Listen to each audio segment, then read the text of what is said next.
வணக்கம், இது உங்கள் கட்டளை எழுது.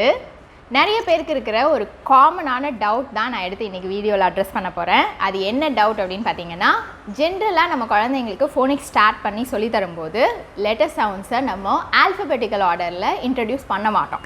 அது ஏன் அப்படின்றத தான் நான் இன்றைக்கி சொல்ல போகிறேன். எல்லா ஃபோனிக்ஸ் ப்ரோக்ராம்லேயும் பார்த்தீங்கன்னா லெட்டர் சவுண்ட்ஸ் எல்லாத்தையுமே குரூப் பண்ணியிருப்பாங்க. அதாவது 6 குரூப்ஸ் இல்லைனா 7 குரூப்ஸ் இருக்கும். ஒவ்வொரு ஃபோனிக்ஸ் ப்ரோக்ராம்லேயும் டிஃப்ரெண்ட்டாக அந்த ஆர்டர் ஃபாலோ பண்ணியிருப்பாங்க. சில ப்ரோக்ராமில் பார்த்தீங்கன்னா ஒரு குரூப்பில் 6 சவுண்ட்ஸ் எடுத்திருப்பாங்க, இல்லை ஒரு குரூப்பில் 4 சவுண்ட்ஸ் எடுத்திருப்பாங்க. பட் ஆனால் எல்லா சவுண்ட்ஸுமே மெத்தட் வந்து சேம் தான். அவங்க அந்த லெட்டர் இன்ட்ரடியூஸ் பண்ணுற ஆர்டர் வந்து கொஞ்சம் வந்து ஸ்லைட்டாக வந்து வேரி ஆகலாம். இப்போ ஃபார் எக்ஸாம்பிள் ஜாலி ஃபோனிக்ஸில் பார்த்தீங்கன்னா 7 குரூப்ஸாக பிரிச்சிருப்பாங்க. அதில் ஃபர்ஸ்ட் குரூப்பில் என்னென்ன லெட்டர்ஸ் எடுத்திருப்பாங்க அப்படின்னு பார்த்தீங்கன்னா SATIPN. இந்த 6 லெட்டர்ஸ் தான் எடுத்திருப்பாங்க.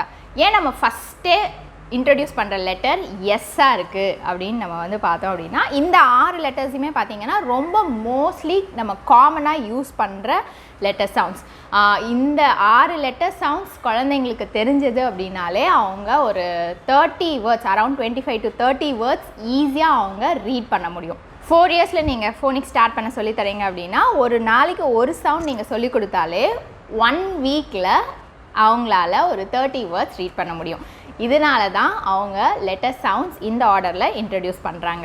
இப்போ இதையே நீங்கள் ஆல்ஃபபெட்டிக்கல் ஆர்டரில் ஃபர்ஸ்ட் 6 லெட்டர் சவுண்ட்ஸ் நம்ம எடுத்துக்கலாம். அதாவது ABCDE and F. இந்த லெட்டர்ஸ் வச்சு நீங்கள் எவ்வளோ வேர்ட்ஸ் ஃபார்ம் பண்ண முடியும் அப்படின்றத பாருங்கள். இப்போ இந்த வீடியோ நீங்கள் பாஸ் பண்ணிவிட்டு நீங்கள் ஒரு நோட் எடுத்து நீங்களே வந்து எழுதுங்க, லிஸ்ட் அவுட் பண்ணுங்கள் என்னென்ன வேர்ட்ஸ் நீங்கள் வந்து ஃபார்ம் பண்ணலாம் அப்படின்றது. இந்த 6 சவுண்ட்ஸ்லேருந்து உங்களுக்கு எவ்வளோ மேக்ஸிமம் வேர்ட்ஸ் உங்களுக்கு கிடச்சிருக்கு? மேக்ஸிமம் பார்த்தீங்கன்னா ஒரு 7 to 10 வேர்ட்ஸ் நீங்கள் எழுதியிருப்பீங்க. அது என்னென்ன அப்படின்றத நான் இப்போ சொல்கிறேன். Cap, tap, date, pet, bat, fat, face, deaf. Approximately 8 to 10 words நம்ம இந்த லெட்டர் சவுண்ட்ஸ்லேருந்து நம்ம ஃபார்ம் பண்ணலாம். இந்த வேர்ட்ஸ் எல்லாமே நீங்கள் வந்து எழுதியிருப்பீங்க. இப்போ இதுலேயும் நீங்கள் பார்த்தீங்கன்னா cap, tap, date, pet, bat, இந்த 5 வேர்ட்ஸ் பார்த்தீங்கன்னா கரெக்டாக சவுண்ட்ஸோடு போகும். நீங்கள் இந்த 6 லெட்டர்ஸ் நீங்கள் சொல்லி கொடுத்தோன்னே இந்த வேர்ட்ஸ்லாம் கொடுத்தீங்கன்னா குழந்தைங்க கரெக்டாக வந்து அந்த சவுண்ட்ஸ் அப்ளை பண்ணி படிச்சுடுவாங்க. அதே இப்போது ஃபேட், ஃபேஸ், டெஃப், இந்த 3 வேர்ட்ஸ் நம்ம எடுத்துக்கலாம். இந்த வேர்ட்ஸில் ஃபர்ஸ்ட் ஃபேட் அப்படின்ற ஒரு வேர்ட் எடுத்துக்கோங்க. நீங்கள் இப்போது குழந்தைங்கிட்ட இதை காட்டி நீங்கள் வந்து இப்போ ரீட் பண்ண சொன்னீங்கன்னா அவங்க எப்படி படிப்பாங்க? A. அந்த சவுண்ட்ஸ் கரெக்டாக அப்ளை பண்ணனா ஃபேடே அப்படி தான் வேர்ட் வரும். அந்த வேர்டோட ப்ரொனவுன்சியேஷன் கம்ப்ளீட்டாக வந்து சேஞ்ச் ஆகிடுது. ஏன்னா இந்த இடத்துல இது மேஜிக் இ ரூல் அப்ளை ஆகும். அந்த A and E ரெண்டுமே சேர்ந்து ஒரே சவுண்ட் லாங் ஏ சவுண்ட் கொடுக்கும். ஸோ அப்போ நீங்கள் இந்த வேர்ட்ஸை நீங்கள் கண்டிப்பாக குழந்தைங்களுக்கு கொடுக்க முடியாது. அதனால் மேக்ஸிமம் பார்த்தீங்கன்னா ஒரு 5 to 6 வேர்ட்ஸ் தான் உங்களுக்கு இந்த 6 லெட்டர்ஸ்லேருந்து நீங்கள் கொடுக்க முடியும். அதனால தான் நம்ம ஆல்ஃபபெட்டிக்கல் ஆர்டரில் ஜென்ரலாக நம்ம இன்ட்ரடியூஸ் பண்ணுறது கிடையாது. இதுக்கு ஸ்ட்ரிக்டாக எந்த ரூல்ஸுமே கிடையாது. நீங்கள் ஆல்ஃபபெட்டிக்கல் ஆர்டரில் இன்ட்ரடியூஸ் பண்ணணுன்னா தாராளமாக நீங்கள் இன்ட்ரடியூஸ் பண்ணி நீங்கள் சொல்லிக் கொடுக்கலாம். ஆனால் ஒரே ஒரு விஷயம் மட்டும் செக் பண்ணிக்கோங்க. இப்போ ஒரு 3 சவுண்ட்ஸ் நீங்கள் சொல்லிட்டீங்க, ஒரு 5 சவுண்ட்ஸ் முடிச்சிட்டிங்க அப்படின்னா அந்த லெட்டர்ஸை நீங்கள் ஷஃபிள் பண்ணி செக் பண்ணுங்கள் குழந்தைங்களுக்கு கரெக்டாக சொல்கிறாங்களா அப்படின்றது. ஏன்னா டெய்லி ரிவிஷன் அப்போது அந்த சவுண்ட்ஸை ஆர்டராக காட்டாதீங்க, ஷஃபிள் பண்ணி எப்போயுமே நீங்கள் அந்த லெட்டர் சவுண்ட்ஸ் கரெக்டாக சொல்கிறாங்களா அப்படின்றது மட்டும் நீங்கள் செக் பண்ணிக்கோங்க. அதே மாதிரி சில ஃபோனிக்ஸ் ப்ரோக்ராம்ஸில் பார்த்தீங்கன்னா அந்த 26 சவுண்ட்ஸும் முடிச்சுட்டு அதுக்கப்புறமா டயக்ராஃப்ஸ் வந்து ஸ்டார்ட் பண்ணுவாங்க. பட் ஆனால் இப்போ ஜாலி ஃபோனிக்ஸில் பார்த்தீங்கன்னா 4th குரூப்லேயே உங்களுக்கு டயக்ராஃப் ஸ்டார்ட் ஆகிடுது. இந்த 26 சவுண்ட்ஸ் முடிக்கிறதுக்கு முன்னாடியே டயக்ராஃப்ஸ் வந்துடும். இந்த ஆர்டர் தான் நீங்கள் ஃபாலோ பண்ணணும் அப்படின்றது கிடையாது. நீங்கள் 26 சவுண்ட்ஸ் முடிச்சுட்டு அதுக்கப்புறமா நீங்கள் டயக்ராஃப் சவுண்ட்ஸ் எடுக்கலாம். ஏன்னா இப்போ நீங்கள் 3 இயர்ஸில் 2.5 இயர்ஸ்லேயே நீங்கள் சவுண்ட்ஸ் எல்லாமே சொல்லித்தர ஆரம்பிச்சிட்டிங்க அப்படின்னா டயக்ராஃப்ஸ் ஒரு 3 இயர்ஸில் சில குழந்தைங்களுக்கு கஷ்டமாக இருக்கலாம். அதனால் நீங்கள் 26 சவுண்ட்ஸையுமே நீங்கள் வந்து முடிச்சிடலாம்.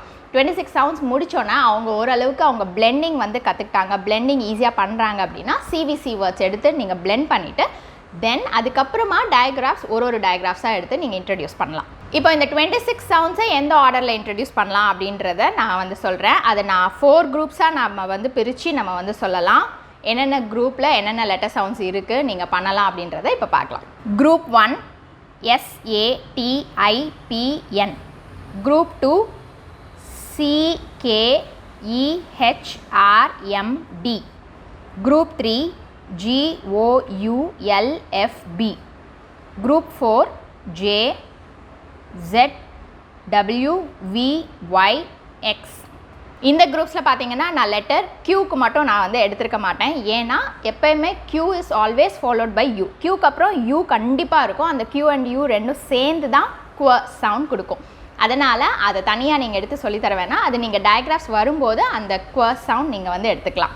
இந்த 26 சவுண்ட்ஸுமே நீங்கள் வந்து குழந்தைங்களுக்கு ஒரு 3 இயர்ஸ்லேருந்து நீங்கள் ஸ்டார்ட் பண்ணி ஒன்றுனா நீங்கள் சொல்லித்தரலாம். பிளெண்டிங் வந்துருச்சுன்னா தாராளமாக நீங்கள் சிவிசி வேர்ட்ஸ் எடுத்து நீங்கள் பிளெண்ட் பண்ண கொடுக்கலாம். பிளெண்டிங் சப்போஸ் இன்கேஸ் வரலன்னா நீங்கள் 4 இயர்ஸ்க்கு மேலே நீங்கள் பிளெண்டிங் ஸ்டார்ட் பண்ணி நீங்கள் சொல்லித்தரலாம்.